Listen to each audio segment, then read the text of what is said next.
Hello, livestock friends, and welcome to this edition of Before the Bid.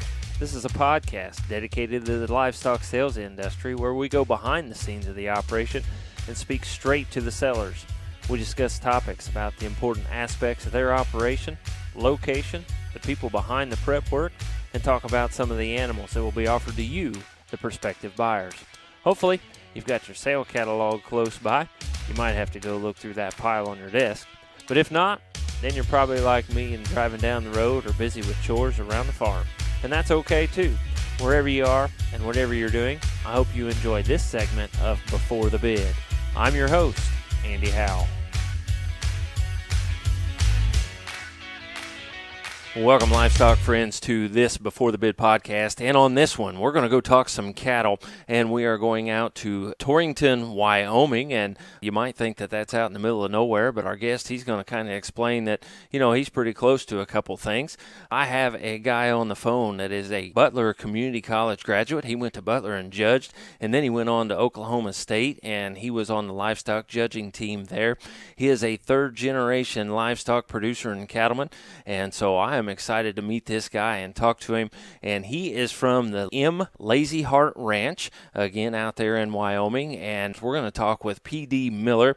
Got to know him quite a bit today. And P.D., I got to tell you, this is one of the fastest turnarounds that we've had when somebody contacts us about a podcast. Usually we don't get them on that very same day, but appreciate you getting with us here and getting this thing put together. And I want to welcome you to the podcast. Well, thanks for having me, Andy. And it may be a fast turnaround, but out here in Wyoming, we like to do things fast. We're decisive, and we're ready to roll. I can appreciate that and appreciate you responding to Brandy on that. So we'll get this thing going, and we're going to have a good time. And it sure has been nice to meet you and talk to you and learn about some of that history that I want to bring out because, man, the family's been across the country. They've been in the livestock, been in the cattle, and they've got a lot of lots here for you to evaluate, and they're going to have a sale on SC Sales, and that's going to be on September 23rd. And you call it the M. Lazy Heart Ranch Volume 15 sale. Is that right, PD? Yep, it's the Volume 15 sale. We called it the Western Shootout when we first started.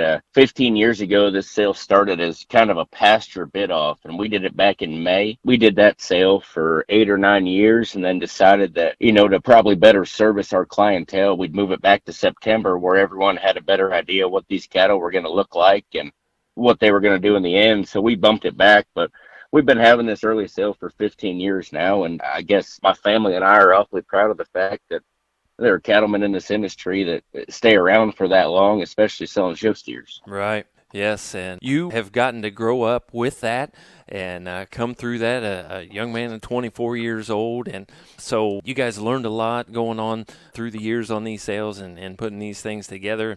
How many of these fall sales have you had?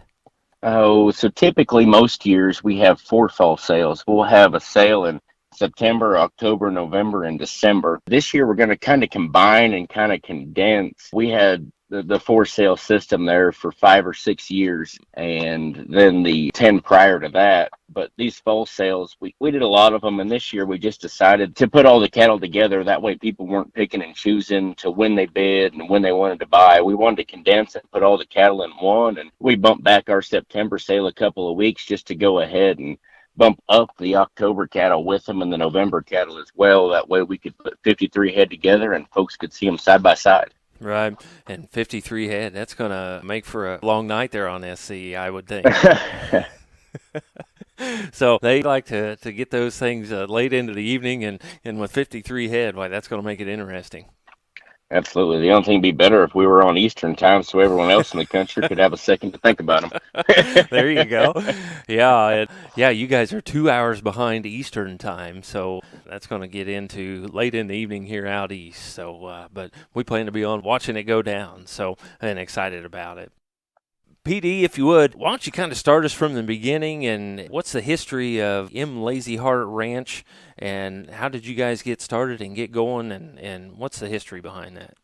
So kind of the history behind it. My mom grew up on a dairy operation back in Pennsylvania, and my dad grew up with a construction company back east. They were both from about 45 minutes away from each other in Pennsylvania, and they met at Penn State and ended up getting married and Dad always showed Charolais cattle. He worked with Cliff Orley back east, and he showed Charolais heifers competitively across the country for a long time. One day, he just kind of sat down and realized and thought it was his dream to feed cattle and sell show steers and show heifers across the country. And he wanted to get out of the East Coast and wanted to move out west. So it was either buy a feed yard in Torrington, Wyoming, or buy a sale barn in Texas. And, long story short, he decided to move to Wyoming. So they moved me at 18 months old out here with my little brother that was just born, moved us out to Wyoming, and we started raising club calves and running a feed yard.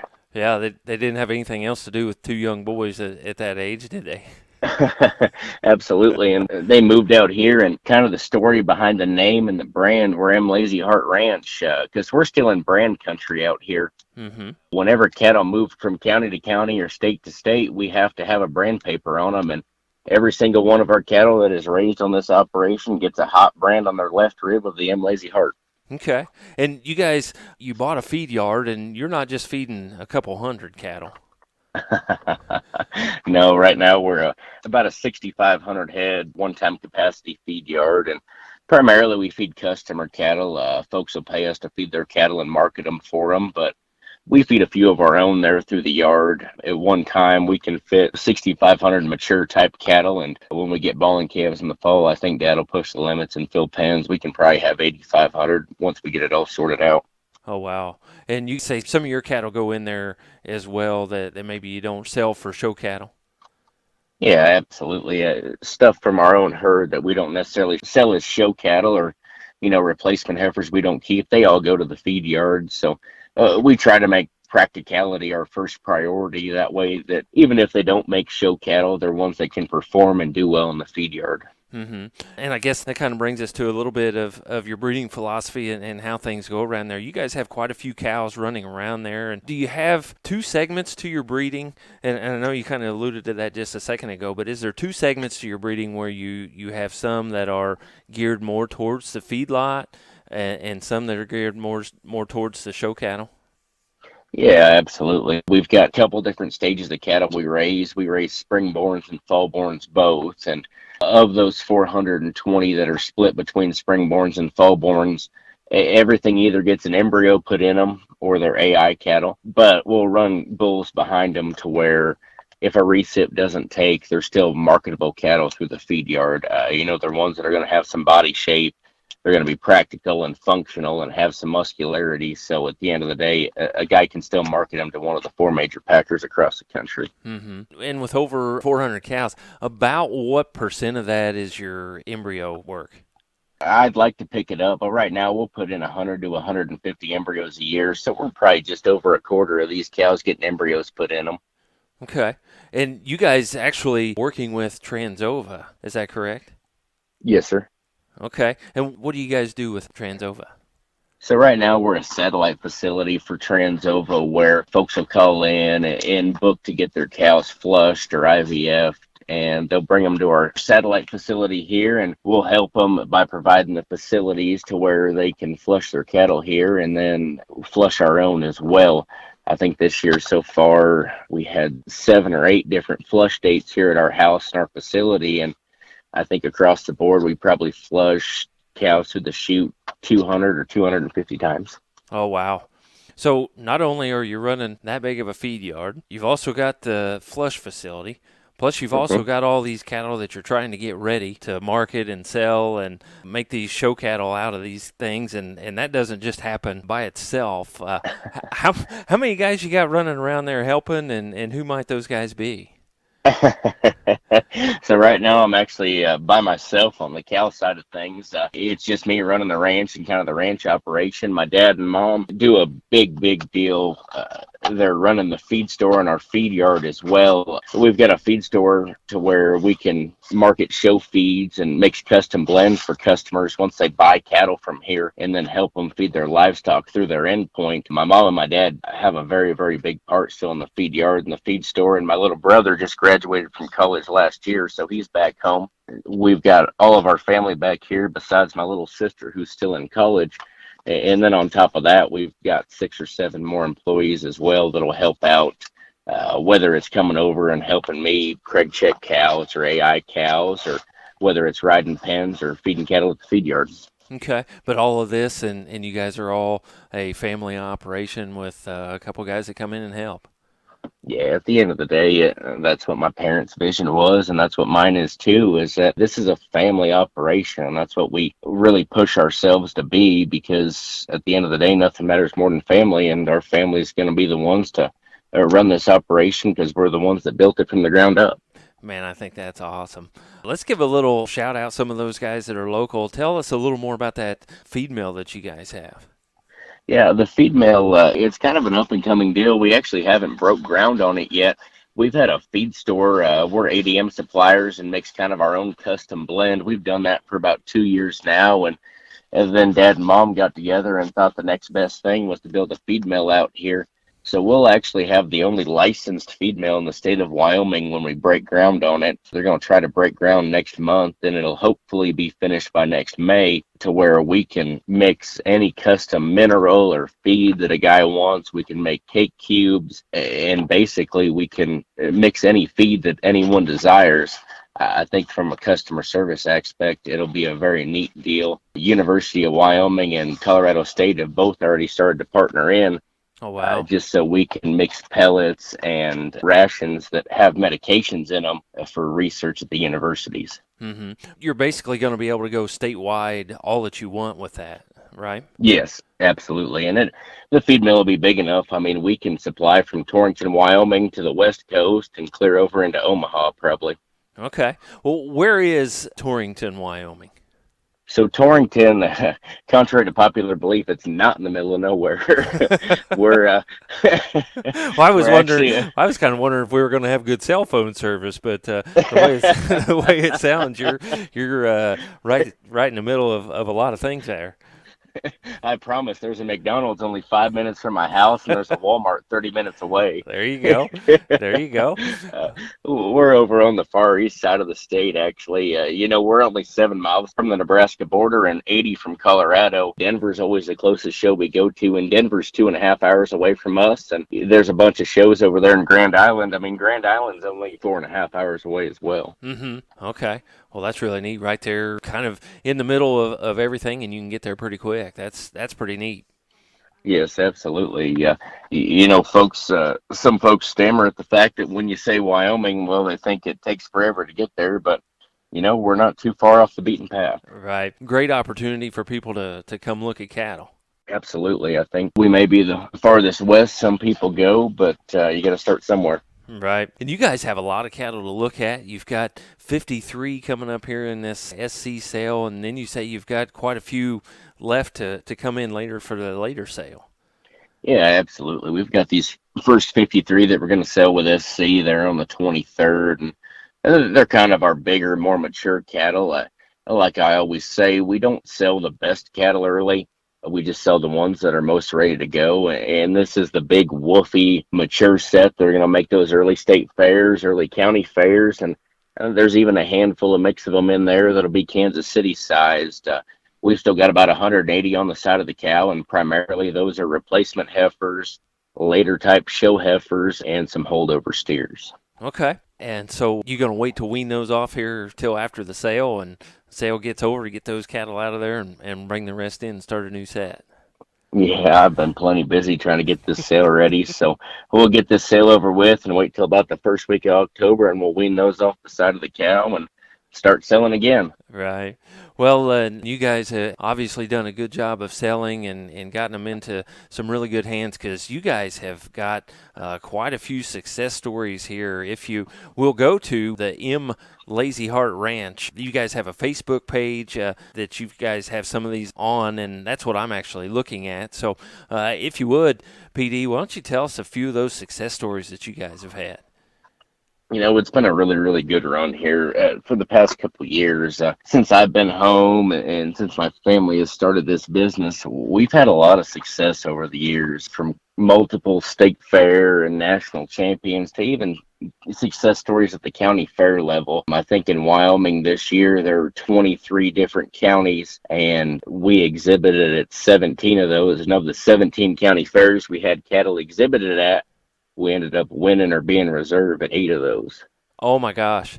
So it's been a very, very good run, particularly in the state of Wyoming. But national caliber cattle as well. The McKay family exhibited a steer from us they bought last year. He was fourth overall at the inaugural Cattlemen's Congress this year. Styles Patton exhibited a steer last year that was a reserve exotic at Fort Worth. That was a very, very good calf. And even before that, my parents have done a great, great job of just getting good cattle into good homes. And, that's what creates the success stories in the end, because without good cattle to start, you're not going to win in the end. And without good homes, you're surely not going to win in the end.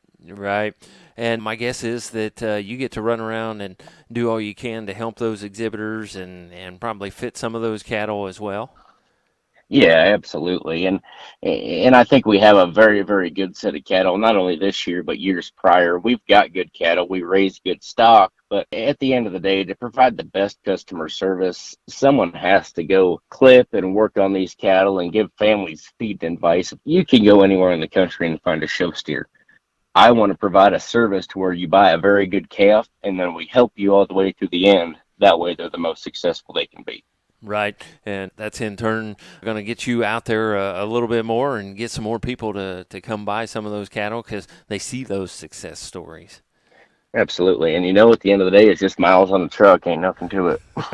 Right, and a little time away from home to let somebody else take care of some of that stuff, maybe, huh? Yeah, it's not always the worst thing in the world.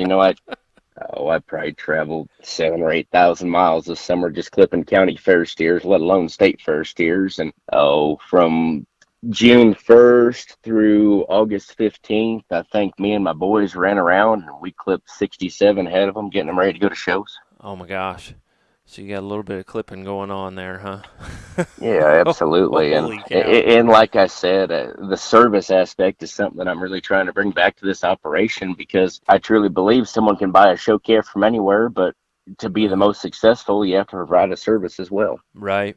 And you guys also, on your Facebook page, you guys have what looks like some successful pigs as well. Absolutely. That a few years ago, we started showing pigs, and my dad and I fell in love with it. We fed a lot of pigs and we sell a lot of pigs as well. We consult on helping feed stuff across the country. And I think the turning point on the pig deal, we showed them. And the first year we ever bought pigs, we kept them in our cattle cooler for Denver because we didn't have anywhere else that was heated. Right. So we put a little milk house heater in our cooler and kept our pigs in there. And from there, it turned into a little more competitive thing, because my little sister won the World Pork Expo one year with a Chester barrel, and it just kind of turned into a passion of ours and something we'd love to do. So we're not only about the cattle around here, we love the pig deal as well. Uh-huh. Now, how many sows you guys running? We don't have any sows. Oh, okay. All of our sows that we own part of run with Rosenbaum Livestock over there in Omaha, Nebraska. Okay. And Ricky's a great dude. He does a great job. He's really good with family. He's really good with kids. And he raises a heck of a set of pigs every year. Instead of raising sows and doing it ourselves, we're busy enough with the cattle deal. Ricky kind of handles that. Okay. But he sells an awfully good set of hogs every year. Okay. Well, that was going to be my next question. With all the stuff you guys have going on, how could you take care of pigs too? But that kind of answers that. I think that's the one thing we can't do out here. Okay. All right. There's also a bunch of successful sheep and goats on there as well. Absolutely, and that's from the feed store side of things. We don't trade or sell many sheep and goats. I'll sell a few here and there, but primarily what our goal and what our vision is at the feed store is everyone goes out and buys livestock and wants to show them, no matter the level that it's at, whether it's a county fair show or you're going to Kansas City or Louisville to show. Mm-hmm. Someone needs help at some point. So our feed store vision is really just to provide a good product, a good feed, and then a service on top of it. If you come in and you ask, hey, what does my sheep or goat need to look better? We're going to try to help you as much as we can, just to make that animal look their best in the end. Mm-hmm. I'm shaking my head in awe of all the things that you guys do and all the knowledge that you obviously have by all the success that you guys have had, whether it be selling them and getting them ready or helping feed them. Just what a story you guys have, and I think that's really cool. Absolutely. It definitely takes an army to get everything done, but you can sleep when you're dead, I suppose. Right, true story. True story. Yeah, we know that as well. So, yeah, that is a true statement right there. So, PD, you guys have a couple of bulls that you're going to sell some semen on and that you've had some success with, and want to give you some time to talk about those as well. We've got a lot of bulls around now, and it started off as kind of a deal that we wanted to make our cleanup bulls very, very good, so the calves out of them were still marketable. But it turned into now where we're selling semen on these cattle because they're so good, and the bull lineup we have, we truly believe in them. I looked at breeding lists from this summer, and we probably bred 60 or 70% of our herd to our own bulls. And Oh, wow. of those bulls, we've got a bull called Something Else that we own with Griswold. He's a double clean half blood mane. He's a get you some Ollie Uchi strictly business, and that's a very, very good animal. Probably our best set we've had all year is out of that bull. He's wild looking. He's really, really sound. He's big shaped. I think that bull interjects a lot of very, very good things into his progeny. And on the other side of things, if you're looking for a dirty bull, we've got one called the Red Elephant. Went down my junior year of college and bought half interest in him from Brian McKay, and I thought he was a very unique animal for a red bull. He's very, very big-legged, very sound, and we're seeing in his progeny, he's making these things so good jointed and so good bodied and just so practical about their look. I think he's a very, very good animal as well. Mm-hmm. This year, we kept a couple of them back as well. We own a bull with Kyle Lemon out of Maryland. His name's Allegedly. He's a when in doubt son. It's double clean as well. And that thing, for a clean bull, is as hairy, stout, and big-footed as you can make them. We bred 40 or 50 units of that bull this year, just banking on the fact that he's so good-looking and so stout. He's going to make something in the end. Mm-hmm. Where can we get semen on these bulls, or is it just something else that you're really offering semen on, or you got some red elephant and things as well? Yep, so we offer semen on all of them. You can get something else semen either through us or through Griswold. Griswold will ship it to you, or if you call me.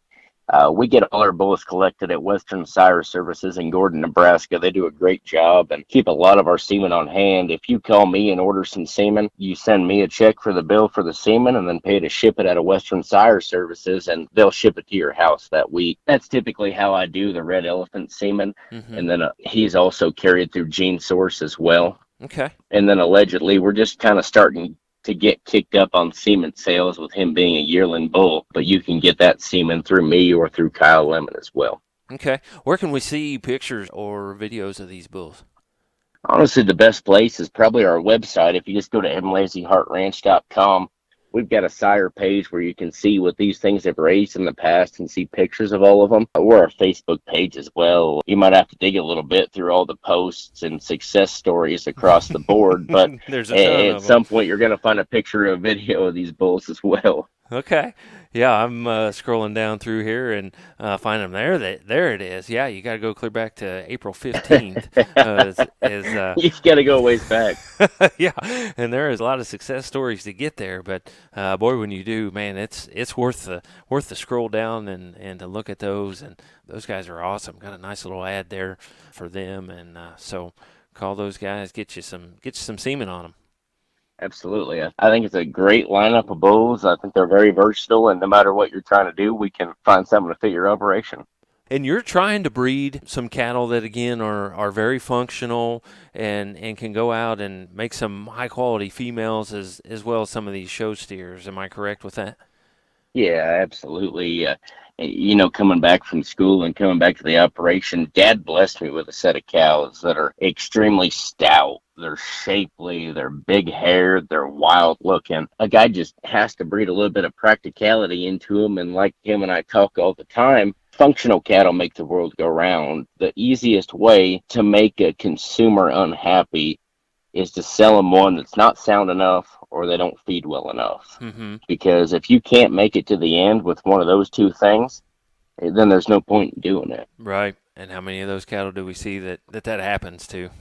And, in today's day and age, particularly getting around and judging shows myself, they've got to be practical. They've got to be sound-legged, because from the second they walk in the ring, that's almost the first thing you notice. True story.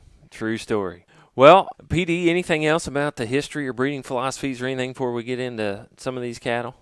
No, not necessarily. I think I will note the fact that we're kind of known as the show steer people or the market heifer people, but we're trying to change this operation around a little bit where we can raise maternal cattle as well. We've been investing in some Angus, Charolais, Hereford, Limousine, and maternal bred cattle to where we're trying to make this operation a one-stop shop in the end. You Mm-hmm. can come out here and you can find a high-end breeding heifer that's going to go win shows, or you can find the high-end show steer that goes to win a state fair or your very competitive county fair or Kansas City as well.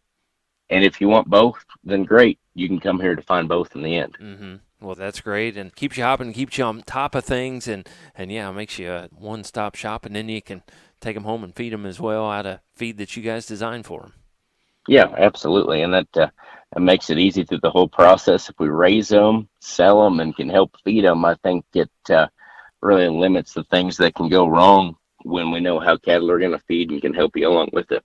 Absolutely agree with that. So let's kind of get into these cattle. You guys have a sale on SC September 23rd. So go down and see that. And I'm going to say by the time this podcast gets put out that it's loaded on there. So you can go look at that, or you can watch the podcast video.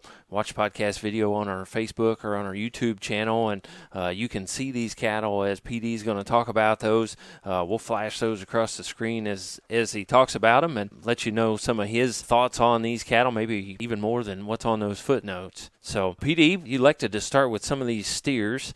And so we got a couple steers that we're going to talk about. So let's kind of get into those here, and you want to start out with a Here I Am on the Lot 1 steer. That's a very, very good calf. We've been doing this for 15 years and trying to put them together and make them better and better. This calf is as good as we have raised. He's awesome bodied and proportional. Just to talk about a Here I Am that's so young and has that kind of lower body balance, I think is very, very unique. You know, he's a long neck, good looking one that's short bodied, big middled, and still has plenty of punch. But for the current show day and age, that thing's lower joints are very, very good. He's smooth jointed. He's flexible, got great set to his shoulder. And I just think that's a very, very good calf. He's not probably one that goes out and makes a July or August show. But I think if you're looking to take a swing at the big ones, that's a very, very unique and a very, very good calf. Okay. Sounds like a great way to start there then. Yeah, absolutely. And I know some people may balk at the fact that his mother, her initials are IDK, and actually his cow we refer to as the I don't know cow.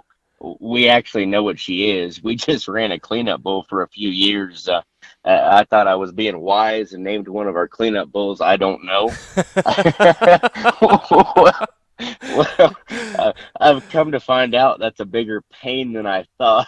Right. Actually, he's a Here I Am, and his mother's out of the bull we called I Don't Know. He was a made-to-order whiskey on the bottom side of that deal. Okay. Yeah, that would be a little bit extra explaining maybe on some of those. What do you mean you don't know? I've I've had a few families through this year already that have asked me, "You really don't know what that cow is?" I've got to laugh for a second before I can finally explain that I do know what she is. She's out of the I don't know bull. Right. Well, do you know what he is? and she's a very, very good cow. This is only her second calf that's going to be our lot one. And 80 days after she had that calf, I turned around and flushed her back to Here I Am as many times as I could. All right. Sounds like a great mating and a way you go to get some more of them coming on. Absolutely, for sure. So then we go to another bull that doesn't need much introduction. We've got an In God We Trust. There's a lot too. Yep. I think that's a very good calf. And we all know In God We Trust is going to make them big-footed, big-legged, awesome middle, and big-hipped. But this steer we've got at lot 2 is kind of atypical for that mating, I think. He's got yellow jacket on the bottom side, and a great cow, a Dr. Dave DeWello's that has raised a lot of progeny. I remember a set of troubadour daughters out of him, and it sold for 40 or 50,000 for half interest through his Western Elite sale. And this calf has the prototypical In God We Trust foot structure, stoutness, and density. but man, he is built for speed for his look. His neck is the longest third on his body. His chest and his lower body line proportion so well. He's big haired and good looking. I think that lot two steer is one that if a guy just takes him home and feeds on him, has all the exotic and extra pieces to go ahead and win a big one. Mm-hmm. Of course, the In God We Trust have been getting it done. Absolutely. There used to be a day where everything that won was black, but In God We Trust has won every major show in the country now, I believe. Right, he has, and they're not all black. No, exactly. Used to be days where guys would shy away from a white one, and I think those days are long behind us because they're good cattle and very, very good stock. Right, absolutely agree. The lot three's quality counts. That lot three steer, we've had a lot of success with that mating. The quality counts out of our Gucci donor, they've been our high sellers in our past two September sales. There have been 11 steers out of that mating so far, and they've averaged 16.5 across the board. Mm-hmm. And that lot three steer, he's the most atypical one out of that flush ever. Typically, they're awesome bodied, really smooth muscled, and really sound, but this one combines all those pieces with being so dense, so big-footed, and so stout-legged. I think he's a very unique calf, particularly out of that mating, just because he's so dense, he's so bold, and he's so stout. I've had several guys up from Texas I've talked to already this year, and he's got the muscle shape and stoutness to shear, but he's got kind of a northern build just because he's so sound-legged and good-footed. So pretty versatile and kind of can go wherever he wants as long as somebody knows how to handle him. Yeah, absolutely. I think that's a calf that's versatile in the sense you could take him to Dallas and shear him, Mm-hmm. or you could take him to Indiana State Fair and get along real, real well. Right. Well, that's good. Well, we'd be glad to see him out here in Indiana. So. Yes, absolutely. Lot four, when in doubt. Good calf out of that U850 donor cow of ours. So she'd be the mother to that something else promotional sire of ours. So he'd be a maternal sib to something else and a couple of heifers that have got along real well. And that's probably the closest we've come to making a steer of Julia Fry's that she showed in 2017 that won Kansas Beef Expo and then rolled around and was third in class at Fort Worth. That one's so atypical for a win in doubt because he's bold and powerful out of his upper body. He's big, square hipped, and he's got essentially zero chest and zero throat. That calf's build and look are very, very good. He's probably not just the fluffiest one today, but man, that one's pieces are built for the long haul. Sounds like an interesting one there. So, absolutely. We'll go to lot five. We'll go back to another In God We Trust. Yeah, but good little calf. He's just a first week of April, but with that, I think for a later size one, that calf's so good. It's hard for me to talk about him because I want to call him complete, but I know that phrasing is too plain for him. What I should say is he's so complete all over, yet exotic in his look and his shape. His feet and legs are perfect. His body shape is awesome. And that one's lower body line proportions so well from the side. You almost don't expect him to have as much power as he does. He's big back, he's big hipped, and he's big footed. I think that's a calf that, like I said, he doesn't reach one in July or August as far as a county or state fair. But when you start talking about those late August or September shows, I think he's the one that plays awfully hard. Mm-hmm. We go to the 7 and 8. Those are out of this something else bull that we talked about earlier. Yeah, and like we talked about that bull, I just think his presence, his proportionality, and his look are so unique. And lot 7 and 8 both show that. Lot 7's out of a Torrington Hannibal cow, and that's a really hard muscle, big back, stout steer. And it's got an awesome neck set and a great look from the side. And then you talk about lot 8, he's probably the hairiest one we had out of that bull. He's out of an MAB Hoodaman cow, and just one that I think proportions and balances so well to have that much shape, that much skeletal quality, and that much look from the side. Those something else cattle are awfully good in my opinion. How do we handle those? Do we bring them home? Do we push them? Do we bring them home? Do we cruise them? What's your initial thoughts on that?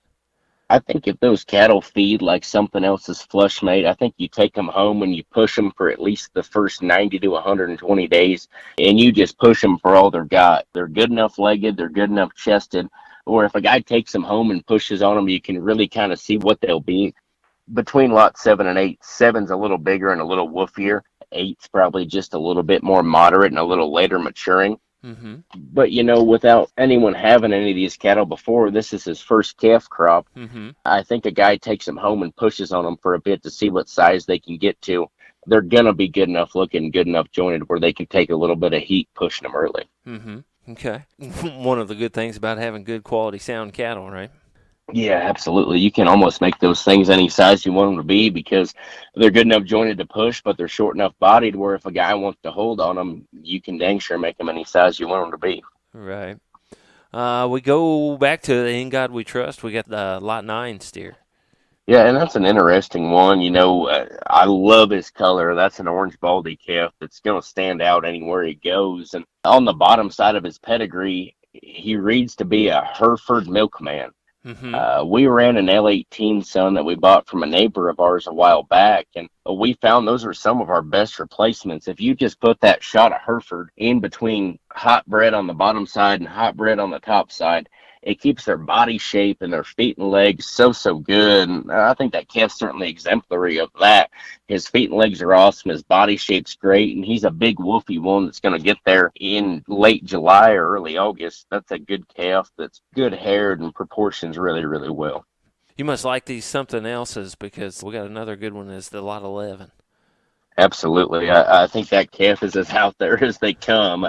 We're kind of known for raising ones that are big hipped and big backed and freaky looking, but man, this one's neck is long and he is wild out there looking. One that has zero chest and his neck is so long and ties so good to the top side of his shoulder. Again, from the side, you don't expect him to have as much power as he has, but he's square pinned, he's big backed, and he's big hipped. That Lot 11 calf with a little bit of feed is awfully good because he's so out there from the side. Mm-hmm. And he's ready to go February calf, right? Yep, he's a ready to go February calf, and the thing I like most about that one is he reads with something else on the top side of his pedigree, but on the bottom side he's got quality counts in there as well, and that bull's gained a little popularity since he died. He did a really good job for us here. We've sold a lot of high sellers out of him. Now that folks are coming back and starting to use them, those females are very good. And when you get some neck set and some look from both sides of his pedigree, they're going to keep that all the way through the end. Mm-hmm. Skip down and we'll talk the Lot 14. He's a Safe and Sound. Yep, he's a Safe and Sound out of a Monopoly Unforgiven gal. If you want to win jackpot shows, or if you've got an early county or state fair, that calf is very good. He's huge-legged. He's mature, he's woofy, he's ready to go. You can take him out next week or start him in November, and that one will jackpot all year long, being the big-legged, woofy, mature one that's going to get along at some point. And then I envision that calf as his end point being either a May County Fair if you go to the West Coast, or from there, I think that one makes California Youth Expo or Michigan Livestock Expo very easily. I think that calf, for being as mature and as stout as he is, that one's a look and neck set are out there. You're never going to have to worry about feeding chest or throat into him. Aren't those ones that are ready to go jackpotting right now, aren't they so cool? Oh, they're neat, and especially where that one, his hair is so good, and we don't want to say it because no one talks about it, but he's got the big ears and the good neck set. And we all know they look so cool when they're baby calves that have that going for them. Right. Absolutely. And you can't just walk by them because you sure want to like them, something that's ready to go right now. Yeah, and being out of that Safe and Sound bull, he's got a light blue head, but his body is just a shade darker. I think if a guy makes that one's body black for shows, it's very good. Mm-hmm. Make him stand out and make him look really cool. Yes, for sure. You've got quite a few other steers, obviously, here since we have 53 lots in the sale. And so make sure that go down and see all of those other steers. And I'm sure, PD, if they have any questions about those, why they can call you and talk to you about all of those. And you can tell them anything that they want to know. Yeah, absolutely. Yeah. Like I said earlier, you can sleep when you're dead. So any time of day, give me a call and let me know what you think. Those are some of the ones to highlight, but I think it's a very deep set. We've got 44 steers in the sale, and I'm confident in the fact that they are the best 44 cattle we could bring to the table, not only this year, but they're the best 44 cattle that we've ever raised. I think all the way from top to bottom, whether you're looking to be competitive at a national show, a state fair, or a county fair, we can find something for you and we can get something done and get you some very good stock. Mm-hmm. Isn't it so much fun that when you work this hard at it and you breathe this hard at it and you run this hard and when you just keep bringing those better ones and better ones and better ones and how your bottom, and maybe you can't even call it a bottom as good as these cattle are, when that raises every year and you just bring more and more good ones and you can see that and raise those up from the bottom. Yeah, and to be honest, just kind of hit me. It's almost a sigh of relief to be talking on the phone with you now and know we're almost to sale day because I've seen these things since they plopped on the ground out of the cow, and I've tried to keep them alive and healthy till now and got them weaned and got them broke and got them clipped and got them pictured. And it's a sigh of relief to be talking to you now and knowing that sale day is coming up because I've thought all along it was a great set, and just seeing them come together now was just almost heartwarming, I suppose. Right, and to offer them out there and know that you're going to be able to follow them all winter and all summer next summer has got to be really cool. Especially knowing that the quality difference from number 1 through number 44 of the steers this year is as close as we've ever had, and I'm confident that even the 44th best one, the one that brings the 44th most money, and the one that we all may like 44th best in this set, can still go out and win a competitive county fair. Just kind of validates the feeling of what we've been doing for so many years trying to get this set ready. And you said you won how many county fairs in Wyoming last year? 17? 8. Won 8. Okay. Had in 17. We exhibited at 17. Okay. We won, had granted reserve at 8 of them. Okay. But still, what a feat that many operations don't have. So No, and it used to be years past, we probably, out of the 14th Western Shootout sale, we sold as many cattle to Wyoming as we ever had. And us kids, my brother, my sister, and I grew up showing in Wyoming, and we didn't sell many into the state. Now that we're done showing, we're ready to sell, and we're ready to go into the state and, sell our best quality cattle in this area. right, and obviously guys are paying attention and have been paying attention, and they're ready to stay right there in the state and keep those cattle right there. Absolutely. We've got some great families that do a very, very good job and find the best cattle they can, and we're always looking for more. Right. And we're not done talking cattle yet. We got 3 super heifers that we want to go through here, and don't let us get off of that because we got this lot 6 coming at you. She's an onset. She's an onset, which is a Hoodaman son, and the cow side of that one is that Gucci cow that has raised so many high sellers and so many winners across the country. That's as good of a breeding piece as we have raised on this ranch ever. I'm not going to say about any of the other ones because I know she is, and I know that's the best breeding piece we ever raised. Like Dad and Mom and I talked, and we've been working towards this. We want to be a dual purpose operation. We don't just want to sell show steers. We love the show steer deal, and we do well at it, but we want to sell some females too. And as we transition into trying to be an all-encompassing operation where we can do everything for everyone, we've got to sell some of our best heifers, and that's the best one out there. She's so good in her lines, and so good in the way her neck ties to the top side of her shoulder. She's a powerful, big-haired heifer. And it's still so smooth and so good looking. With that cow on the bottom side, I'm going to say that she's a very, very good show heifer. I think if you want to take her to junior nationals or any of the national shows, that one certainly plays, and she may even get a piece of it. But that one's biggest days are going to be in the pasture. Her mama has done a great job for us, and she's the first animal on our place that is not a quality counts out of that cow. Oh, wow. That's cool. I also think on that one, as good as she is in the show ring, a couple generations down the road, a guy may realize her true value. Where a high key nowadays is considered 6.25%, she's right there at about 15%. So anything for dang near the next 2 generations is going to be a high key out of her. Oh, yeah. Those are the kind of like when you can bring them home and breed on them and realize what they really, really are after they've had a great, successful show career and turn out and make you some more. Absolutely. If this was 3 or 4 years ago, we would have never offered her for sale because my little sister would have still been showing, and that one would have been in our barn getting shown by Paige Miller. No ifs, ands, or buts about it. But as we kind of transition into trying to sell maternal cattle as well, we just felt like that one needed to be offered for sale. Right. Get it out there and continue the buzz and get it in the heifer ring a little more with this one. Yes, absolutely. I think that is one unique beast. Well, the lot 10, that's also a heifer, and she's out of the something else that we've heard about a little bit. Mhm. And that's something else, Bull. When I talked to John Griswold and Kent Jakey about buying that one and partnering on him, we knew maybe his biggest value would be realized in heifers. And I think that's part of why they tied into him, because anything out of that bull is a maintainer. Mm-hmm. And this heifer right here is stout. She's good looking. She's big legged. And she's got the prototypical arrogance and presence that comes from that something else pedigree. But unlike the steers, she's smooth muscled and maternal about her build. She's awesome bodied, and she's so good looking and so maternal from the side. I think for a dual registered heifer, you can either show her as a maintainer or a low percent key and get along either way just because she's so unique built, so good legged, and so functional. Another great thing about that something else bull, if you want steers, he's got the high quality steers. If you want high quality females, why, he can do that too.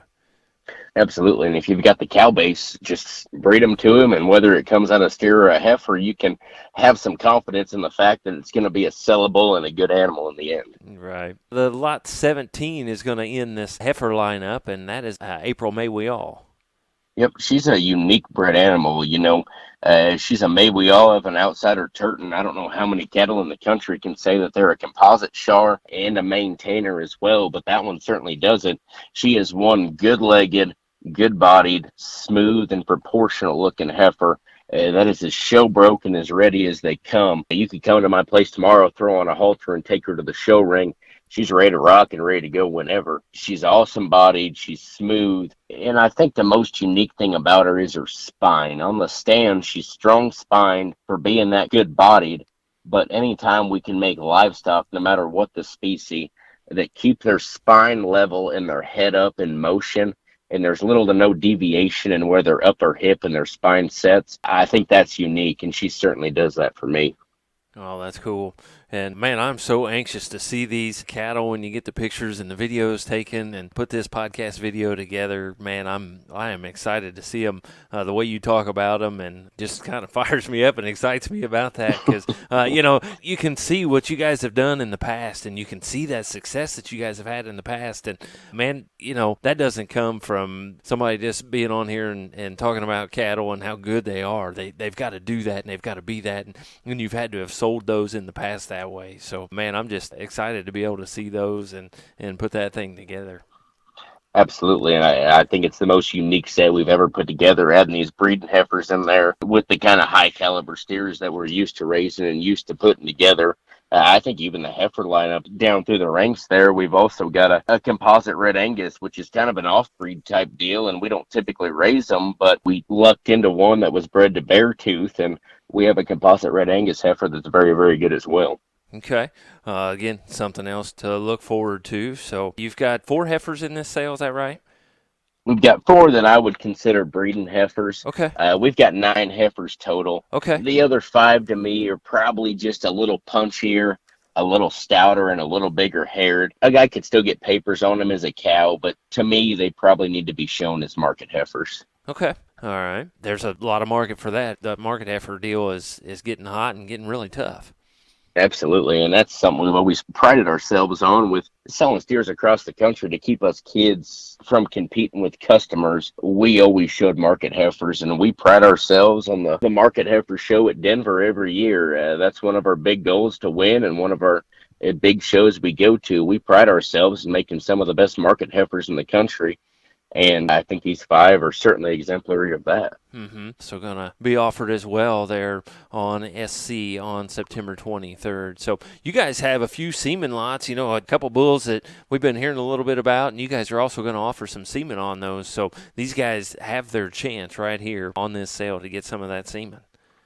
Yeah, for sure. I think when you go through and you look at the something else cattle we're selling, if you scroll to the bottom of the page, you're going to want to buy the semen. Mm-hmm. Their look and their presence is just stamped into every single one of them. And we're selling those semen lots, not because you can't get it anywhere else, but because I feel compelled that once you see the progeny out of those 2 bulls, a guy's going to want to get some semen. That something else bull has done as good of a job as anything we've ever had on this place as far as making them consistently good livestock, regardless of sex. And then red elephant, we've sold a lot of semen on that bull.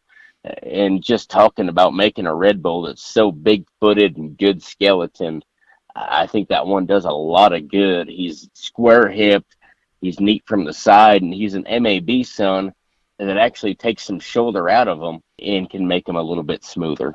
Mm-hmm. And you kind of started talking just a bit, but the next thing I was going to ask, what kind of cattle do we need to breed these guys to really be successful? I think on something else, that bull does a great job of protecting your chest, your front end, and your look from the side. If you've got one that needs some look, breed him to something else, because that bull's going to make them up-chested. He's going to make them good-looking and good-fronted. Then on top of it, I think that bull does a great job of just picking up their pin set and hardening up their muscle shape. You know, if you've got Monopoly daughters, particularly dirty ones, that bull just makes their upper hips so square and so good, and yet still picks up their chest and makes them neat looking from the side.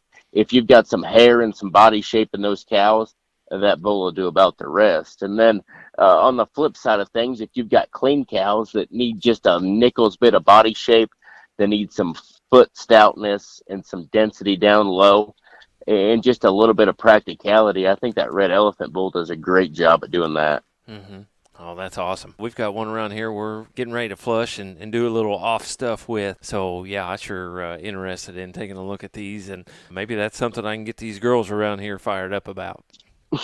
Absolutely. I think we've got a lot of bulls around here that do a lot of good, but just as far as making two versatile sires, I think you can dang near cover your cow herd with using them two bulls. Right. Sounds great. And as you've already proven, they can make both heifers and make steers and be high quality cattle all the way around. So just get them in, get them pregnant to him, and hold on, because you're going to be ready to go do some damage around town, right? Absolutely. Well, PD, anything else we need to know about these cattle? Anything else we need to know about this sale before we kind of wrap this thing up here? No, I think we're good. I just can't stress enough about how good I think this set is. From lot 1 to lot 53, they're not lotted in the quality I think they are. I just put them where I thought they fit. You know, you may buy lot 1 and go win a national show, and I hope you do, because I think that calf's of that caliber. Or you may go to lot 53 and buy him, and I think that one's very capable of winning even the toughest of county fairs. And we're to the point now in this operation where I think the difference in quality from lot 1 to lot 53 is as close as it's ever been. So don't be afraid to take a look. And if you have any questions, feel free to give me a shout, because at the end of the day, honesty makes the world go round. And if you've got questions about the cattle, be upfront and blunt about it, what I think of them and what I think they can do in the end. Right. Well, I think that's great, and that's great people to work with and hear from and buy with confidence from. I know I sure appreciate that. So we can go to SC, because the sale is going to be posted by the time this comes out. The sale is on September 23rd. We can also go to the M. Lazy Heart Ranch Facebook page. You've got, is it mlazyheart.com website? Am I thinking right there? mlazyheartranch.com, yes, sir. Okay. And then anywhere else we can find some information out, if, maybe we're not on Facebook or anything like that. Are you a Snapchatter? Are you a Instagram or anything like that? So the M. Lazy Heart Ranch has a Facebook page and an Instagram page as well. And if you want to add me on Snapchat, I'm always taking videos of these things, whether they're in the pen not cleaned up or whether they're in the picture pen. I feel confident enough in these things to put Snapchats out there, and my Snapchat's just PD Miller 307. Okay. Well, I'll hit you up here tonight when we get off the phone here and check out some of those things and some of those videos. So, PD, man, I appreciate you getting this thing put together. And, again, we got a quick turnaround on this one, but that's what we like. And sure appreciate you responding to Brandy. And, man, it's been great to meet you over the phone and talk with you. And, man, it sounds like you guys got some great stuff going on. And I'm excited for you and want to wish you a lot of luck there on September 23rd. Yes, sir. Thank you. And thank you for taking the time to talk and get our story out there about how we're a family operation that's trying to do the best we can. And we think we've got an awfully good set of cattle put together. Thank you for taking the time to talk with us and put our story out there. Well, we appreciate it very much. And we like good people, and we like good families, and we like good stories here on Before the Bid. So just fits right in. So. Yes, sir. Thank you. Again, M. Lazy Heart Ranch Volume 15 sale, and that is going to be on SC on September 23rd. So be there. Go find them on all of those social media sites and website. And again, we want to thank P.D. Miller for talking with us this evening, and we want to thank you for listening to another edition of Before the Bid podcast. Thank you for tuning in to this edition of Before the Bid. For more information and to learn more about upcoming podcasts and sales, visit us at beforethebid.podbean.com or Facebook, Twitter, YouTube, and Instagram pages.